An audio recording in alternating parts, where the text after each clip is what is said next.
Hello and welcome to Really, I Am a Grandparent. And I'm James Jr., your host. And that title was voted on by fans. They liked Wow. that one. So there was two. There was Papa and Nana. They said I sound too old.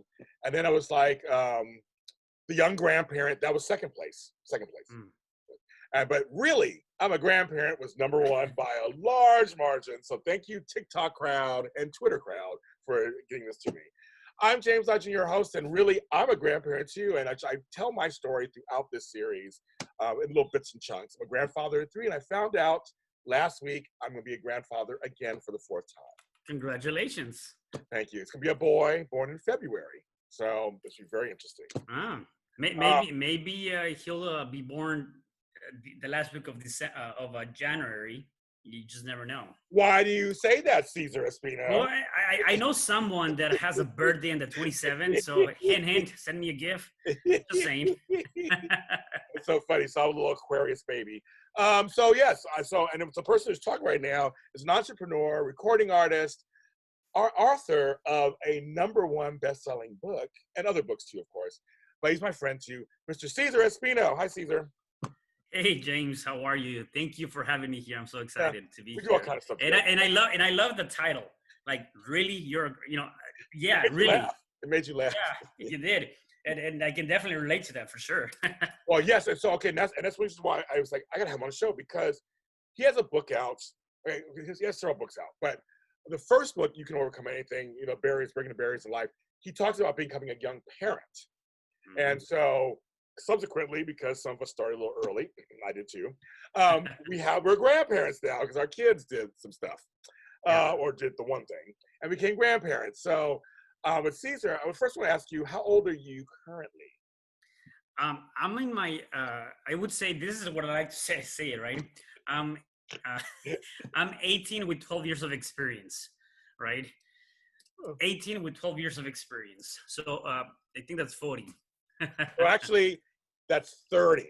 So you're 18 with 22 years. Oh, see, I don't even know how to do math. It's the heat. It's hot over here, man. It's hot. He's in Puerto Vallarta right now. And I'm in Los Angeles. It's hot in both places. We're both sweating. Yeah. Both shaved heads are still sweating. I just shaved my head this morning and I'm still sweating. Yep. I said that. So he's 40. He's newly 40.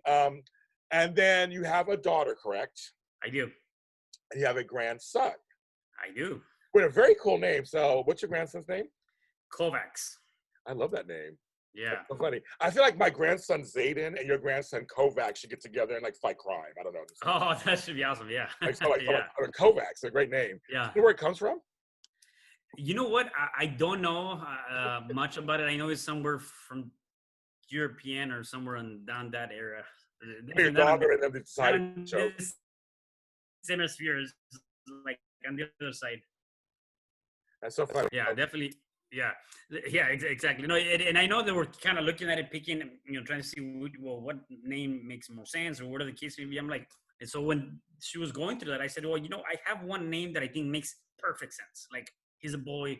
This would definitely go good with him. Caesar. I was waiting. I was waiting for it. I know it's funny because you and I had girls, so we didn't know Caesar for a girl. Well, I know a girl named James, but that's another story. So when I had grandsons, I named my first grandson Zayden. But then my other grandson, there was talk about giving him my middle name as a first name, Harrison. There was some talk. But it didn't happen. It became Ryland, became something else. But it's funny how you think about it. I'm like, well, see, I didn't want a James Lott III, so I was like, yeah, that's fine. Yeah. Well, it would have been unique, or at least a second name. But yeah, he didn't get any of me, so it's so good though. He's a cute grandson. You have a cute grandson. Well, you know what's funny? One thing that I was seeing a picture of him, I think about a year ago or so, and I saw a picture of him, and then I put a picture of me side by side, almost around the same age. We look very identical. We look very similar. So definitely there's some genetics there for sure. Well, that's a funny thing, and we'll go into that a little right now. Because I think it's funny. My grandkids, are white looking. I mean, they're blonde. Well, 2 of them are blonde, or they're blonde and stuff. And that's the whole thing about looking at genetics, looking at what your grandkids can look like, what they can be. As a grandparent, looking into your child's child, all that stuff. Like with this new kid coming, what will it look like? I'm like, well, it's going to make it look like anything because it has the father's side of the family. And then not only my daughter, but then her mother's side of the family, but then our side of the family. Like, it's gonna be very interesting to see what this kid comes out to look like. So that's one thing about being a grandparent I noticed. You're looking at you probably look at your grandson and go, what parts does he have of me? Or what parts does he have of my side of the family, right?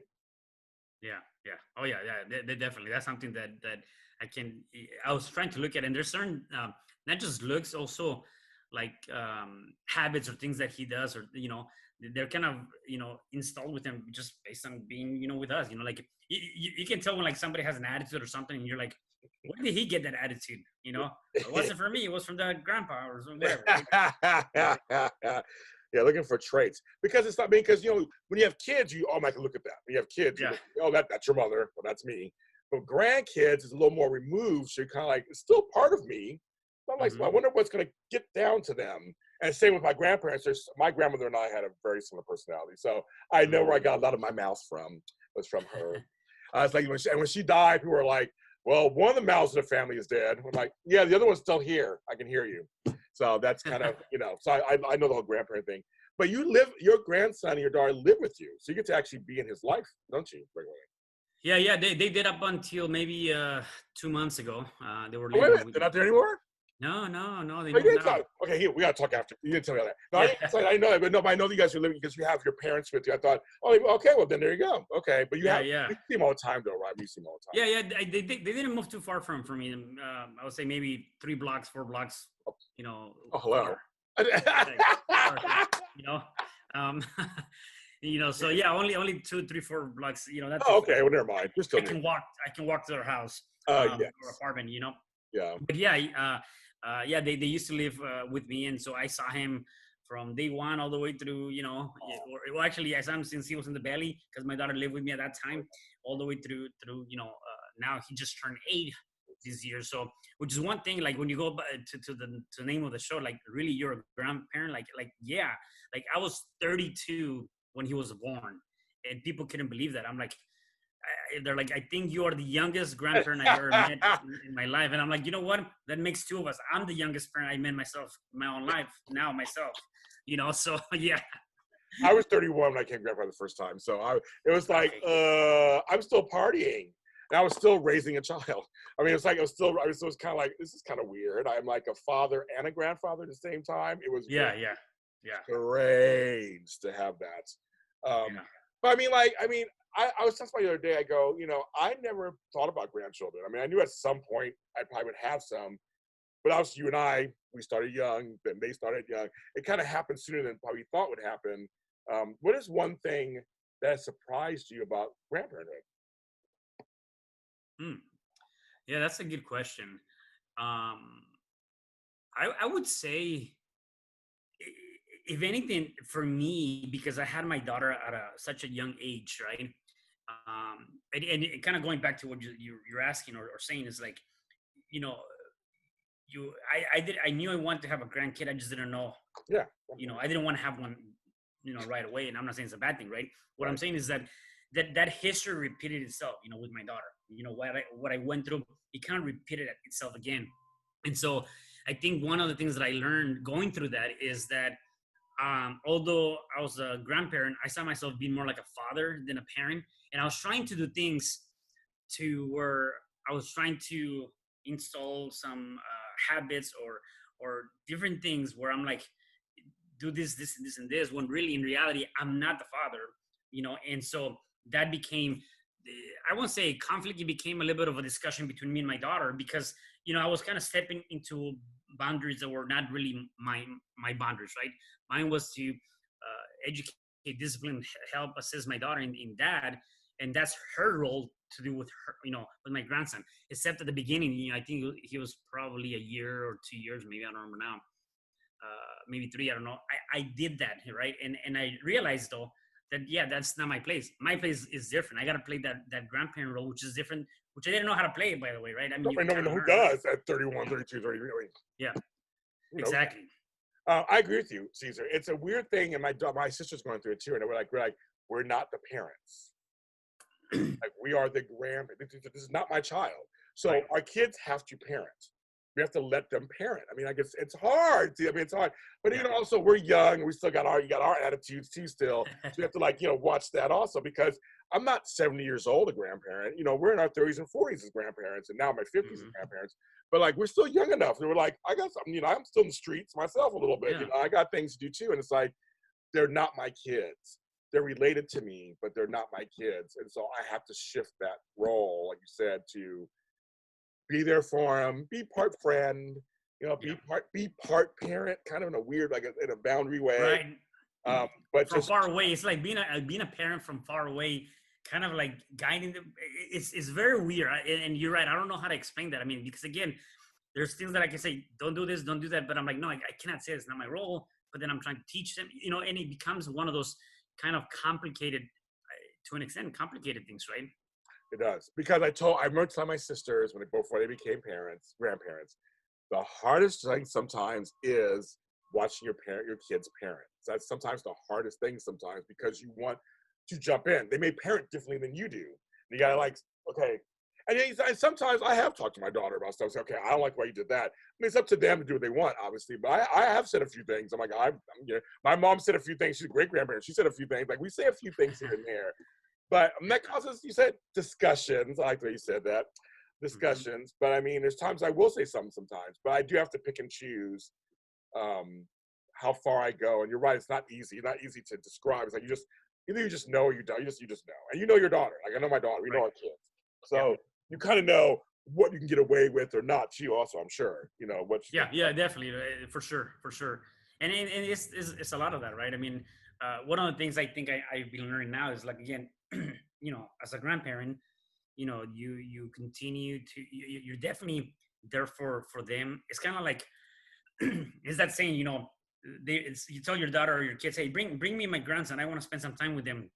And this is kind of like the more or less how I'm taking it now. He's not behaving, then just kind of give him back, right? So you avoid all of that. Where before I'm like, no, I gotta reprimand him, I gotta educate. No, it's not my job. So you know what? Goodbye. I'm done. I'm good. He's having a tantrum. Yeah, exactly. Yep. Go there. Yeah, exactly. Oh, yeah, that's true. I have one grandson who's grown now. He's a young man. And so that's been very interesting. You'll have that experience in another 10 years or so. It's very interesting to see him now try to navigate adulthood.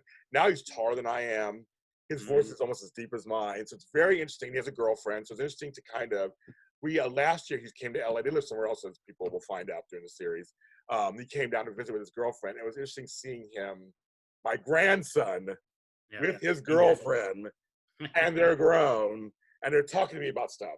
And I was like, okay. And I loved it. I love seeing him, and she's sweet. She's fine. But it's kind of like, oh my God, this is crazy. I never even thought of this part. And I'm still trying to date. So it's like, you got somebody and I don't? Like, it's like, that's what's crazy. I'm like, wait a minute, it's not fair. So it's kind of, it's this weird thing now. There's not just my daughters. Now it's my grandson's grown. The other two are still kids. But it's like, that's what's so interesting. It's like, I really am a grandparent. Like, it's crazy. Like, so it's so weird. So you're going to see that in another 10 years or so, or hopefully. Well, you know, what I'm hoping to do, I mean, and this is one thing that I've learned through my journey now, is like, you know, you're only as old as you feel like you are, right? And with that, I'm like, okay, well, my grandson just turned 8. In 13 years, he'll be 21. Yes. I'll be 53. We can definitely go out to a club and party for his. Yeah, you can. I'm gonna be there. You know, right? It's just kind of those things. Like, I definitely want to be able to do that. I mean, I remember for my daughter when she turned 21. Like, I literally took her to a club and celebrate her 21st birthday, and I wanted to be part of that. I mean, maybe I'm a different type of parent, right? But I'm like, you know, why not? And so that's part of that, I think, is because, again, I'm so young. Where I had my daughter when I was 15, and you know, my grandkid is, you know, I'm 40, he's 8, and so I'm like, I want to be able to do that, because one of my biggest fear now, and I don't know how you see this, or other people you've talked to. For me, one of my biggest fear is that connection between you as a grandparent and your grandkids might diminish as they get older, right? And I don't, you know, that's one thing that I don't want for that to diminish. I don't want that relationship to diminish, so that when my grandkid is 15 or 20, you know, forget about Grandpa Cesar, he doesn't really exist kind of thing. I don't want that relationship to diminish. And that is a fear, because I have seen it time after time where grandkids get separated from the grandparents. I will say this to you. It's funny because of my grandson Zayden, our relationship has shifted. I mean, to shift. I think it's because he's a new adult, and so what I've had to learn is that they'll come back around. Like, so my thing is, some don't. You're right. There's some folks that just think about the business. But I'm the cool grandparent. I always was cool. So I feel like, say the cool grandparent, Cesar, be fine. No, so I know he loves me, and I know he loves me, and I know we don't talk as often as I wish we did sometimes. But I know he loves me, trying to find his way in the world. So I've had to go, okay, and as a young man, he's going to have to. He's going to have to figure this out. But we do talk. Whenever I text him or I call him, he's answering the phone. We talk. We did a show together, my left-handed show. If you guys want some other show, my grandson and I did a left-handed show together. It was kind of fun. But it has shifted a bit. I can tell there's like, he now calls me James, and not Papa Jamie anymore. And I can't say anything because I called my grandmother by her first name. And so he got that. And so my mom called by her name, Benita, or Mama Benita. And so he can't say, my other grandkids still call me Papa Jamie and they're whatever. But that was the hardest thing for me. It was like, what happened to Papa? Like, what happened? Yeah. But I think, it may come back around. And so I'm finding that I didn't call my mom for a long time. And then it came back around as I got older. So I feel there's seasons that happen, I think. That was my fear too, is that he's going to go. He's my first grandson. They come back to your first grandson. I'm like, I don't want to. I mean, we were close growing up because we always had to be. But I'm learning that he just kind of has to find his way.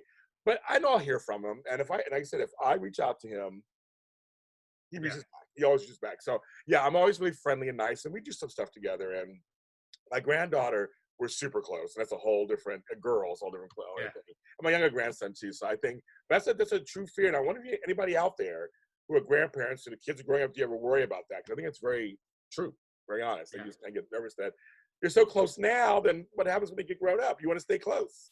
Yeah, exactly. We're part of cultures where we stay close, right? Right, yeah, exactly. And part of that culture too, or that, maybe more for me, like the Hispanic family too, is like, there's a lot of that unity, right? And so the last thing I want is that, 20, 30 years from now, 40 years, maybe more like 50 years when I pass, I'll be 90, I guess. Yeah, I guess so. that right? Like, again, I don't want that moment to be the moment where my grandkid comes and says, okay, now I'm here to see my grandparent because it's an obligation, and then you last touch throughout the years. And I have seen that, in other families where, the grandkids only come around after once, somebody passed, and because they lost that connection. So that's definitely one thing that for me, just kind of going through it, because he's my first grandkid, is something that I'm gonna be continuously working on, making sure that, like you said, be the cool grandparent, build that relationship, make sure that there's still that connection, some way, shape, or form, for sure. Yeah, it's very interesting. So having a grandson, what are some things that have been just wonderful about that? Because you had a daughter, so now you have kind of a son, a male. What's that been like for you? It's definitely been a blessing in the sense of, that's the biggest differentiator from that, right? I only have one daughter. I don't have no more kids, so I only have one daughter. I never had any other kids, and so having a grandson, and again, kind of playing that role of, I'm your grandparent, yet kind of to an extent sometimes feels like I'm your dad, perhaps, right? It's just good to have that, and with Kovacs, as he was growing up, I would take him a lot to Disneyland and just kind of build that, have that building that relationship there.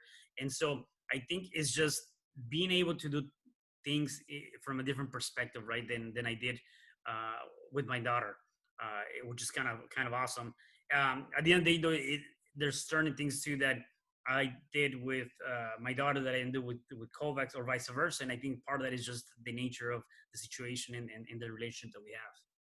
Yeah, having a grandson was happy. I was happy. I was like, finally, boy, I was so happy. It's a male thing, folks. I don't know what it is, and I'm sure your grandfathers understand.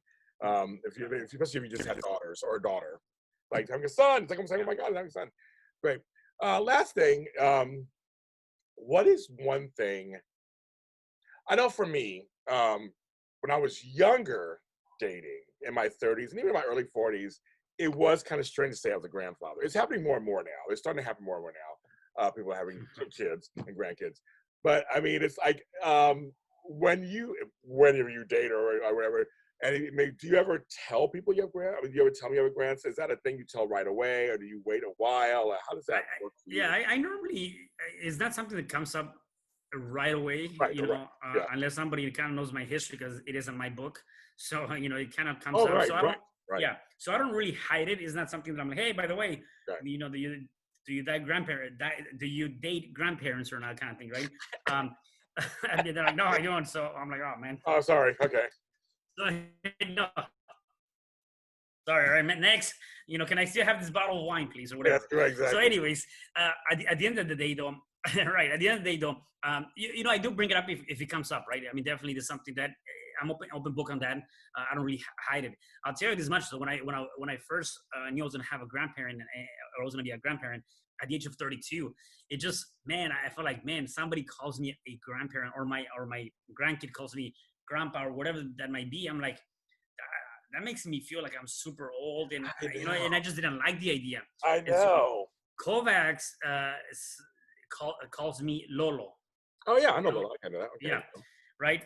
So because I said I don't want to be called grandpa, I don't want to be call me whatever, but not grandpa. And so for those that don't know, Lolo is actually in Tagalog. Yeah, and its translation is grandparent or grandfather. Again, though, people don't know that, and I think Lolo's kind of cool, right? So we'll be playing basketball or whatever the case may be, like, Lolo, pass the ball. I'm like, all right, cool, whatever, right? So it's kind of better than, hey, grandpa, hey, old man, send me the ball, kind of thing, So that's one thing that I wanted to really, really kind of change that. And so for him, I'm Lolo, which is good because if I'm around with people that don't know the translation, he's calling me Lolo. So people don't see it like, they see it like whatever, which is good. So, yeah. That's why I was Papa. I mean, and Papa now is popular. When I became Papa 20-some years ago, it wasn't popular. And so now Papa is, my grandma, my friend is Gigi, like for grandma. Like, it's all these things that come over now. But Papa was that was the reason. So, like, if I'm with the kids, oh, Papa, he's with his Papa. Oh, she's with his Papa. It wouldn't like signal anything. And I was Papa Jamie. So this worked out fine. It sounds youthful. I mean, it sounds like, okay, youthful. So and then I got friends calling me Papa James, Papa James. I mean, so now I'm an old man, so it's different. But I was your age and younger.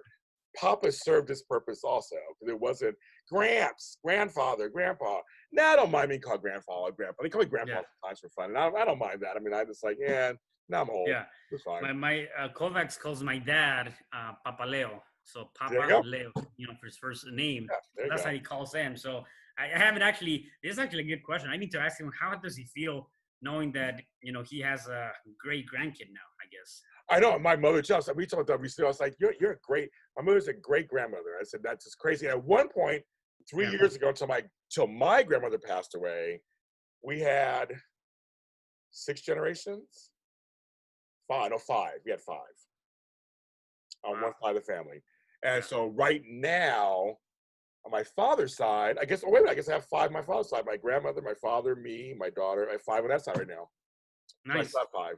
So on the other, on the lot side, but yeah, it's funny. Like, and at one point we had 6 for briefly. Wow. My great grandmother was alive, and then she died. But my great grandmother was alive, and my grandson was born. So it's kind of like for a few years there, we had 6 generations. That's amazing. That's amazing. I know that's definitely one of for me when I look at history is making history in my making, I guess, in my life.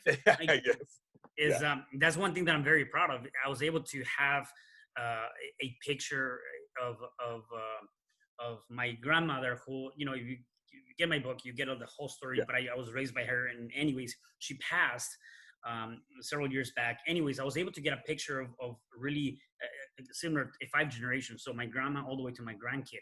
And just and so we're all in the same picture, and that was is one of the pictures that I cherish the most. Is so valuable to me because it's good to be able to have it, especially when you have that huge bonding connection with every single one of those people.